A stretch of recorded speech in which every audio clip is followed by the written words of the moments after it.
నీళ్లు నిధులు నియామకాలే లక్ష్యంగా ఏర్పడిన తెలంగాణలో ఆ లక్ష్యాలు పూర్తిగా నీరు కారిపోతున్నాయి అని యువజన కాంగ్రెస్ నాయకులు మండిపడ్డారు. టీఎస్పీఎస్సీ పరీక్ష పేపర్ లీకేజ్ వ్యతిరేకంగా ఆదిలాబాద్ జిల్లా ఇంద్రవెల్లి మండలంలో యూత్ కాంగ్రెస్, ఎన్ఎస్యుఐ, యుక్యూజేఏసీల ఆధ్వర్యంలో ఒకరోజు నిరసన దీక్ష చేపట్టారు. ఈ దీక్షకు సీఎల్పీ లీడర్ బట్టి మద్దతు తెలిపిన శిబిరంలో కూర్చున్నారు. ఇక ఇదే అంశానికి సంబంధించి మరింత సమాచారం మా ప్రతినిధి జోషి అందిస్తారు. టీఎస్పీఎస్సీ పేపర్ లీకేజ్ కారణంగా లక్షలాది మంది విద్యార్థులు అంటే నిరుద్యోగ యువకులు రాష్ట్రంలో రోడ్డున పడ్డారు అనేటటువంటి కారణంతో దీనికి బాధ్యత వహిస్తూ ప్రభుత్వమే బాధ్యత వహించాలన్నటువంటి డిమాండ్ తో ఇక్కడ ఇంద్రవెల్లి మండలం ఏందా కాలనీ వద్ద యువజన కాంగ్రెస్, ఎన్ఎస్యుఐ ఆధ్వర్యంలో దీక్షా శిబిరం, ఎన్ఎస్యుఐ, ఓయూజేఏసీ అలాగే యువజన కాంగ్రెస్ ఆధ్వర్యంలో ఇక్కడ నిరసన దీక్ష చేపట్టారు. కొద్దిసేపటి క్రితమే ఈ యొక్క వీళ్ళ నిరసన దీక్షకు సిఎల్పి లీడర్ మల్లు భట్టి విక్రమార్క కూడా మద్దతు తెలిపి శిబిరంలో పాల్గొనడం జరిగింది. అయితే వీళ్ళకి సంబంధించినటువంటి అసలు డిమాండ్స్ ఏంది అనేది మనం ఒకసారి తెలుసుకునే ప్రయత్నం చేద్దాం. సార్ చెప్పండి, ఇప్పుడు ఉన్నటువంటి పరిస్థితుల్లో ఈ లీకేజ్ వ్యవహారానికి కారకులు ఎవరుగా భావిస్తున్నారు? అసలు దీనికి కారణం ఏంటి? చాలా స్పష్టంగా అండి, మేము ఓయూజేఎస్ నుండి డిమాండ్ చేస్తున్నాం. ప్రధానంగా దీని వెనుక ఉన్నటువంటి కల్వకుంట్ల చంద్రశేఖరరావు కుటుంబం, అందులో కేటీఆర్ పాత్ర, కవిత పాత్ర, కేసీఆర్ తెలియకుండా జనార్దన్ రెడ్డి అనేటైనా ఒక ఏజెంట్ గా మారి కల్వకుంట్ల కుటుంబానికి ఒక ఏజెంట్ గా మారి పైసలను ఎట్లా రాబట్టుకోవాలనేటువంటి విధానంలోనే టీఎస్పీఎస్సీని కూడా రాజ్యాంగబద్ధమైనటువంటి సంస్థలో కూడా అవుట్ సోర్సింగ్ కాంట్రాక్ట్ పద్ధతిలో ఉద్యోగులను నిర్మించుకొని ఈ రోజు 30 లక్షల పైచిలకు నిరుద్యోగులను పొట్టగొట్టే విధంగా, ఆత్మహత్యలకు పాల్పడే విధంగా కల్వకుంట్ల చంద్రశేఖరరావు కుటుంబమే బాధ్యత వహించాలి. దీంట్లో ఎవ్వరూ లేరు.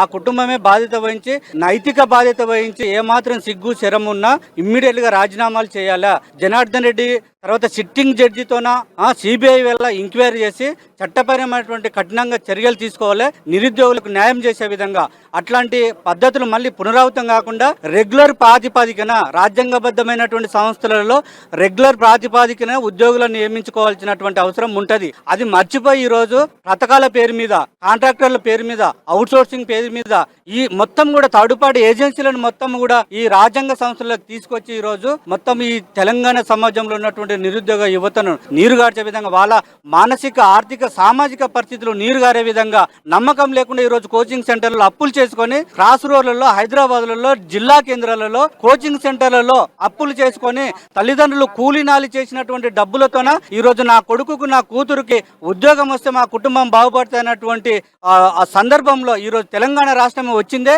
నీళ్లు నిధుల నియామకం కారణంగానే ఇదే ప్రత్యేకమైన ముఖ్యంగా ఉన్నటువంటి నినాదంతో కొనసాగిందే తెలంగాణ ఉద్యమం. దాంట్లో నియామకాల పేరుతో స్వయాన పాలకులే చేస్తున్నటువంటి ఈ యొక్క వ్యవహారాన్ని మీరు ఏ విధంగా విశ్లేషిస్తారు? ముఖ్యంగా తెలంగాణ రాష్ట్రం నిధులు, నియామకాల విషయానికి వస్తే కేసీఆర్ గత 8 సంవత్సరాల కాలంగా తెలంగాణ ప్రాంతం ఏర్పడిన తర్వాత, తెలంగాణ రాష్ట్రానికి కొత్తగా ముఖ్యమంత్రి అయిన తర్వాత బహుశా ఈ యొక్క గ్రూప్ 1 సంబంధించినట్టు ఇవే కాకుండా ఈ 8 సంవత్సరాల ప్రతి ఉద్యోగం కూడా సంబంధించినటువంటి పేపర్స్ మొత్తం లీక్ అవడం జరిగింది. దీనిలో ప్రధానంగా కేసీఆర్ కుటుంబం సంబంధించిన కవిత, కేటీఆర్ తో పాటుగా వాళ్ళ యొక్క పిఏలు, అదేవిధంగా సీఎం ఆఫీస్ సంబంధించిన అధికారులు మొత్తం కూడా కుట్రపూరితంగా అసలు ఎంత రాక్షసు రాంబంధులకు తయారైపోయి నిధులు దోసుకున్నారు. నియామకాల పేరుతోటి చివరికి ఇది కూడా అంటే ధరణి పేరుతోటి భూములు దోసుకున్నారు, ప్రాజెక్టుల పేరుతో డబ్బులు కూడా కొట్టుకున్నారు.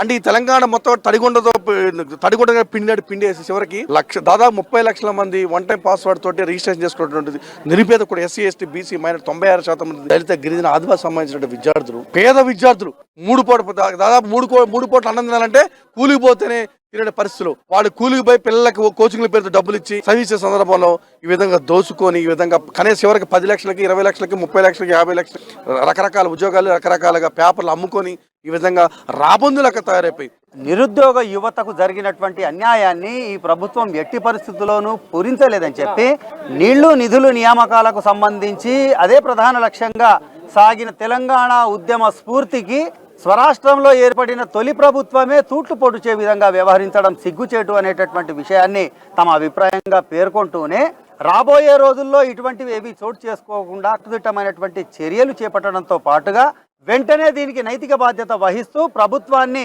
స్వచ్ఛందంగా రద్దు చేసుకొని ప్రజాభిప్రాయానికి రావాలనేటటువంటి డిమాండ్ చేస్తున్నారు ఓయూజేఏసీ అలాగే ఎన్ఎస్యుఐ తరఫున. ఇది మొత్తానికి నిరుద్యోగ అభ్యర్థుల తరఫున వీళ్ళు చేస్తున్నటువంటి దీక్షకు సంబంధించినటువంటి ముఖ్య లక్ష్యం. Camera person nursing.